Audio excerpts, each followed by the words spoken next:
welcome back to Pink's Kitchen. Today let's check out how to make a very unique snack using rice flour. You can easily make this crispy snack in very less time. Kids will be very excited about the droplet shape of the snack. You just need a brand new comb to make this shape, so let's quickly check out the ingredients and get started.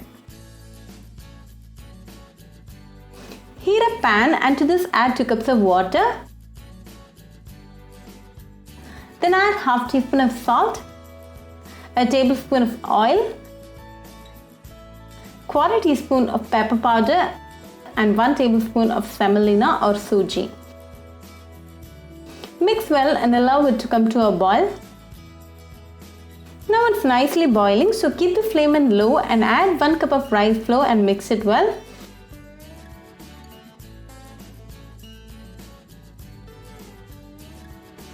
Mix until the rice flour comes together well.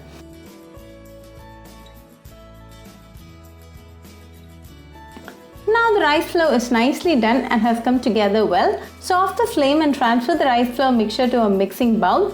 Let this cool for 5 minutes. It's been 5 minutes and the heat has reduced, so start to mix and knead using your hands. Knead for 2 to 3 minutes until the mixture turns into a smooth dough. Now it's nice and smooth, so drizzle few drops of oil and spread it well. Let this dough rest for 10 minutes. It's been 10 minutes now, so give the dough a quick knead and pull out a small portion and make a smooth ball out of it. Then roll it into a cylinder and keep it ready. Today I've taken a brand new comb. The gaps between the comb teeth should be less to get a beautiful droplet design, so choose a comb accordingly. Apply some oil to the comb teeth, then place the dough on the comb. Spread the dough like this. Then release the dough from the sides and seal it well.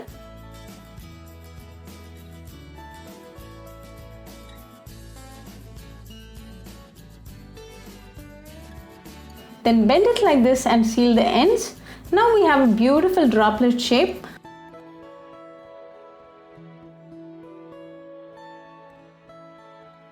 Likewise, make all the rice flour droplets and keep it ready. Heat sufficient amount of oil in an iron pot. When the oil is nice and hot, drop in the rice flour droplets one by one. Don't overcrowd.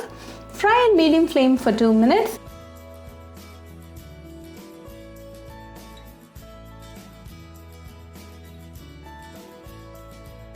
After 2 minutes, flip to the other side and let this again fry for 2 more minutes until the rice flour droplets turns nice and crispy. After 2 minutes, the rice flour droplets are nice, crispy and golden brown, so let's now remove them. Now a delicious rice flour snack is ready. You can serve this with a cup of tea and enjoy with your family and friends. Very easy, quick and delicious snack recipe. So do try this rice flour snack recipe at your home and write back to me your feedback. I'll meet you all with another interesting recipe. Until then, bye friends. If you wish to check out our recipes in Tamil, do visit our Pink's Kitchen Tamil channel. Do subscribe to our Pink's Kitchen channel and click on the bell icon for latest updates. Happy cooking and thanks for watching this video.